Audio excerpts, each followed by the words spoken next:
Hello and welcome to today's lecture. Now, over here, we are going to look at how we can, use operators in our applications. So it's very, very important for us to know how operations, basically operators, how they are used in programming. Okay. So if you look at the first definition, it says that operator is a symbol that denote or perform a mathematical or logical operation. Example is the what? 2 plus 3. Now let me skip it to the last one. We have some various kind of groups: arithmetic, comparison, logical, and assignment operator.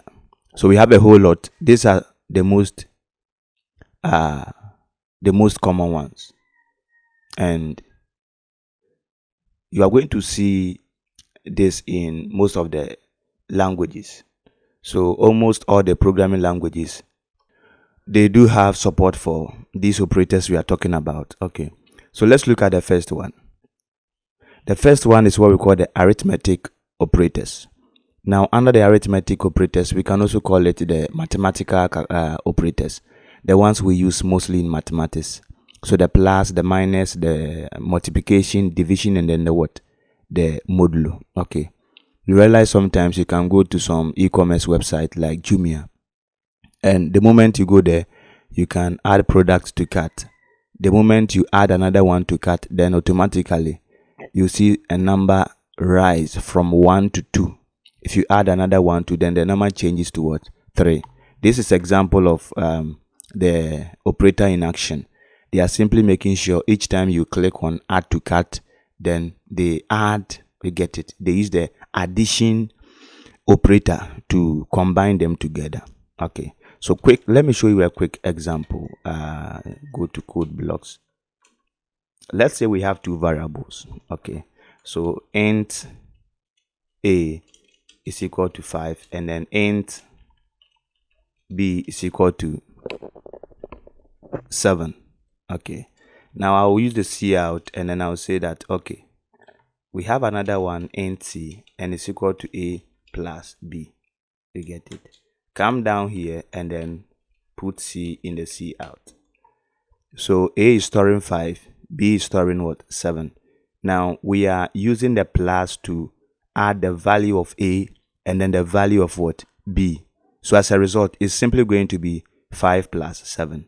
And if we execute our program, the result is going to be, so this is the result. So that is it. And we can also use the other type of operators.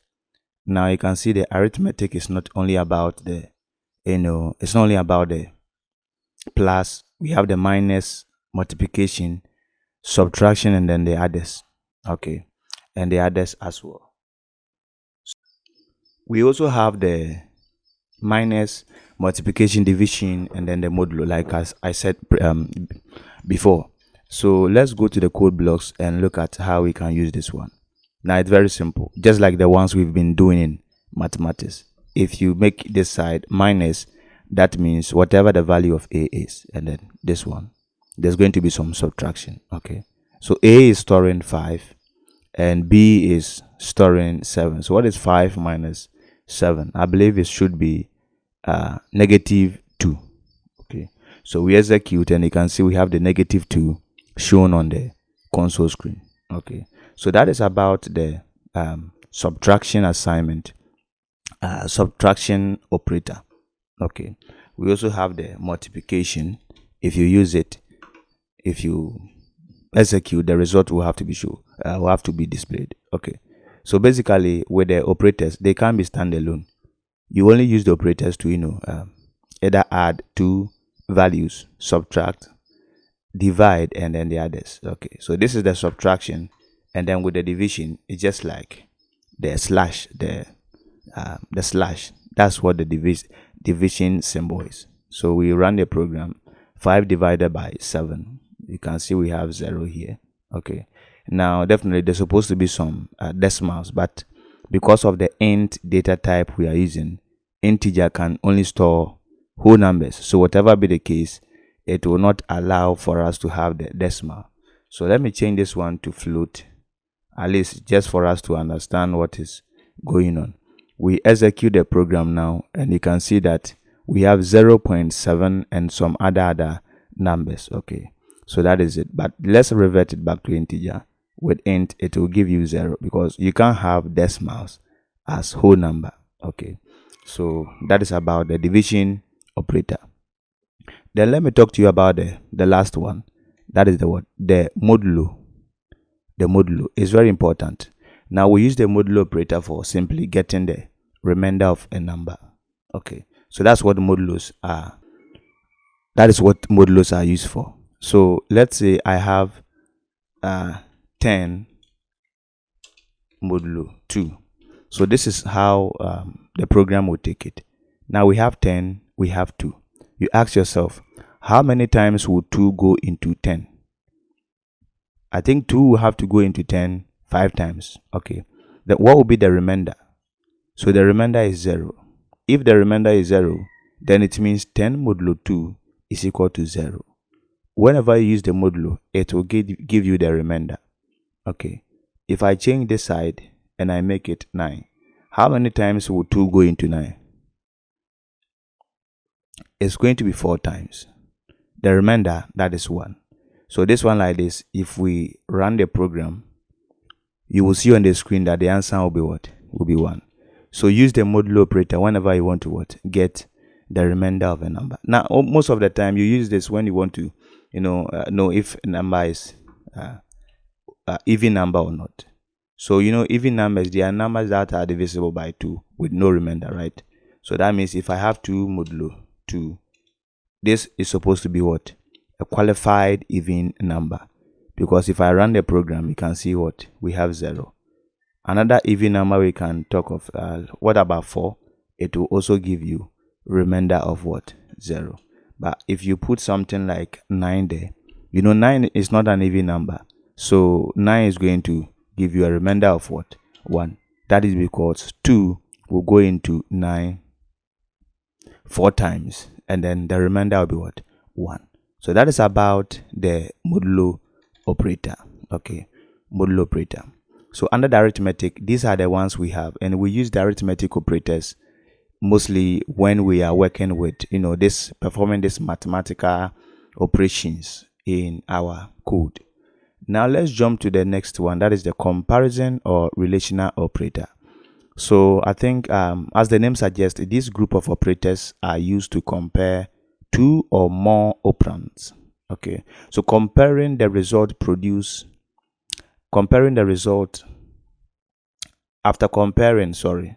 the result produced is either true or false. So that is about the comparison operator.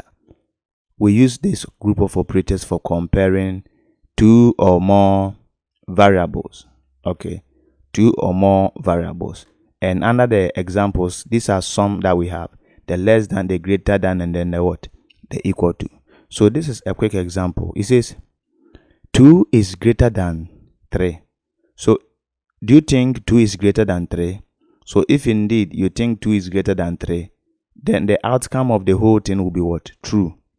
If it's otherwise, then it's going to be what? It's going to be false. So it says this would produce false as the answer. Now 2 can never be greater than 3. So as a result, the whole thing will be seen as what? As false. Let's go to the code blocks and then start to get our hands dirty with some code. Okay, so now this is what we are going to do.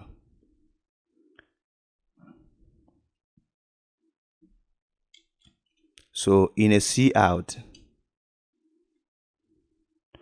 we say A is greater than B. Let me put it in a round bracket so that it can be more readable. Now it's not compulsory to put the variables we are comparing in a round bracket, but if you have the round bracket there, it makes it more readable and easy to understand. Okay, so this whole thing, they are one thing that we are checking. So we are trying to check if the A is greater than B. These ones are variables, so it's not about the A or the B, but what they are holding or storing. So A is 5 and then B is what? 7. Do you think A is greater than 5? So if you think A is greater than 5, the output will be what? True. if it's opposite, the output will be what? False. Okay. Now, one thing I want to also let you understand is in programming, true is seen as 1, and then false is seen as what? Is seen as 0. So true is equal to 1, and then false is equal to 0. So let's run and see if we are going to get either 1 or 0. So you can see we have what? 0. That means it's equivalent to false. We are looking at the comparison operator. So let me quickly add. We have the greater than, the less than, greater than or equal to, less than or equal to, and then double equal to. Okay. Double equal to. I think there's also one not equal to. This one we call it not equal to. So let's look at them one by one. Quick look through. So we have the greater than, and then the less than. So these are the ones we just looked at. Okay. If I change it like this, I'm trying to say that, check to see if the A is less than B, and if indeed this one is true, return 1. If it's not true, return 0. So we have 1 as the answer. That means A being 5 is less than B. That is what? 7. Okay. And then we also have the greater than or equal to. So this one, it checks for 2 things here. Number 1, it will check if it's greater than. Okay. It's going to check if it's greater than. So what is A? Is A greater than B, or is the A equal to B? So if any of them is correct, the condition will be seen as true. So let's look at A. A is 5. Number 1, is the 5 greater than the 7? That is wrong. Then we go to the next one. Is the 5 equal to 7? 5 is not equal to 7. 5 is less. It's not equal to 7. So the whole thing here can't be true. It will result to false. You get it? That's why we have 0. And then we have the opposite, the less than or equal to. The same idea, like I explained. It will check if number 1, the A is less than the B, or the A is equal to the B. If any of them is correct, then it will work. But if all of them fails, that is if number 1, if the A is not less than B, and then the A is not equal to the B, then the whole thing will be seen as what? Wrong. That is 0, false. Okay. So that's about these ones. And then we have the double equal to. You can get some note to jot these points down. Okay. So that maybe later on you can refer. All right. Now quickly, before I continue on, try and then subscribe. Give us your like and then your comment. If you are really learning, you try and then give us your comment so that others too can find this video helpful. Okay. All right. Now A is equal to B. Now mind you, this one is not a single equal to. This is double equal to. Now the double equal to, they are used for checking if the value of A is equal to the value of B. So we are comparing to make sure the values are the same. Okay. Now in terms of value, 7 and 5 can be the same, right? So if I run the program, and then can see we have 0 as the output, because the values are not the same. Should in case I change this one from 5 to 7, when I run it, you can see the statement, the output will be true. That is 1. Okay. So that is about the double equal to. And then we have the last one being the what? We call this one not equal to. Not equal to. So we are just checking if the A is not equal to the B in terms of value. So let's run and see. So A is not equal to B. That is true, because A is 5 and then B is 7. It's not the same. So that is about the not equal to. So these are the common ones you see across all languages. Okay, across all languages. And we call this one the comparison operator or relational operator. We just use this group of operators for comparing 2 or more variables. Okay. Now I will have a separate section that will come right after operators. We call it conditions. Now I will take my time and then we look at what conditions are in programming. Because if you understand conditions, you'll be able to break much complex complex topics down. Okay, so that's what we'll do next. Try and then make sure you will not skip the next video. And actually, if this is your first time watching this video, I recommend you go back to the main the starting point, the introduction. That is where you have to start from, so that you get the most from this course. Other than that, most of the things we will do here will not make sense for you. So try and then watch it step by step. All right, so we move on to the next one. That is the logical operator. So like I'm saying, that is it. So these operators are the AND, OR, and then the NOT.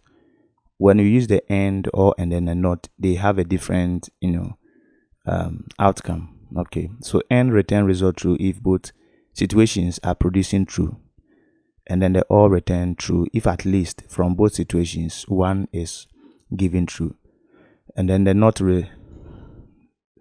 it reverse the outcome of a situation. So with this one, let me skip the logical operators, and then we will do this one with conditions. So that is it. I will just talk about the NOT. I think already we've seen something similar. That is this one, the NOT operator. Okay, so for the logical, let's skip the logical operator, and then we'll look at this one maybe later on. That is the next coming video, so make sure you don't miss it. All right, now the next on the list will be the assignment operator. That's the next on the list. So the assignment operator is used to pass value from the right hand side of the equal to the left side. Example is x is equal to 5. There are other assignment operators too, but below are these are some variations of the assignment operator. So we have the plus equal to, we call this one addition assignment, subtraction assignment, multiplication assignment, and then the division assignment. So let's look at how these ones too are used in programming. And yeah, so let's go to the code blocks. Okay, all right, now suppose, let me clear what we have here. I hope we've already taken our note. So we have this one here, and I'll just create a variable. So int, I like to work with int a lot. Int age is equal to 5, and then inside the cout, let's try to add age here. Okay, age here. Now age is equal to 5. If we run the program, you are going to see 5 on the screen. That's because we are storing age, 5 in age. So the first assignment operator is the equal to sign. Now we use the equal to sign to assign value to a variable. When you do this, it means you are storing 5 in the age variable. If you take the equal to sign from there, that is an error. Okay, so try to run the program, and there's a red indicator here showing us that at this particular line something is wrong. So always try as much as possible that before you can give a value to your variable, you add the equal to sign. Now it's possible you create your variable without giving them values like what you are seeing here. This one is accepted. That means the variable is created, but you are not ready to give it a value. It's possible. Okay, but to do this and not add the equal to sign, this is error in programming. So that is about the equal to sign. Use it for passing values to a variable. Now under the assignment operator, we have the equal to, plus equal to, minus equal to, and the division equal to. Assignment, we'll not be able to look at all of them. Let me just show you 3 of them, because how they work is throughout. Okay, so I can come down here and say that apart from the equal to sign, age plus equals 5. Now when you see this, it means whatever the value of age is, just add 5 to it. So age is what? 5, and then we have plus equals. That means add 5 to age. So add 5 to the 5. This should give us what? 10 as the output, like you are seeing here. Okay, we can also say that age plus equals 10. So what will be the output? The output, forget my semicolon. the output is going to be 20. You get that? So this is about the addition assignment operator. This one, some people like to write it as age is equal to age plus 10. You can also write it like this, but this is too long. We can easily use the assignment operator to make it short. So plus equal to will do that. Now we also have age minus equal to 10. So age minus equal to 10. Let's look at this. Initially age was 5. We added 5 to it and it became 10. Then we added 10 to the age, making it 20. Now we have the minus equal to. That means whatever the value of age is, just take 10 out of it. So it's 20 and we are taking 10. What do you think age will now be? We run the program and you can see age is what? 10. So the same way apply to all of them. Okay, that is how all of them, the others can also be what? Be used. So let me give this one to you as, a work. Try and then experiment. Look at how these ones too can be used. Okay, how it can be used. And then I think there's something I forgot to talk about. So let me quickly say this before I close. Now we know the value of age is now what? It's now 10. Let me check. It's 10, right? So it's possible I can say age plus plus. In programming, whenever you see the plus plus against any variable, it means add 1 to whatever the value is. So it's 10. The plus plus will just add 1 to the value, making it what? 11. So you can see we have 11 here. That is about the plus plus. We can also say age plus plus again. And this is also going to add another 1, making it what? 12. It's just 2 plus. You can't make it 3. Just 2. Okay. And then we have the minus minus. This kind of adding up and then decreasing, it works with number type. You can't use this on string and any other. It works on the integer type, and also I think char, it does work on char too as well, but most of the time you'll be using it with the number type. So minus minus will also take 1 from it. You can verify that it will move from 12 all the way to what? To 11. Another age minus minus also what? Will also do that. Okay, so that is about the assignment operator. I want to close the curtains on the operators. Take your time and then go through what we have done. If there's any portion you didn't get well, take your time, stick with it, and then learn it again. You don't skip any process in programming. You jump any step, it's going to be the reason why you fail. So if you have to spend like 2 days on a particular video to understand it, no problem, give it a head. Go ahead and then do that.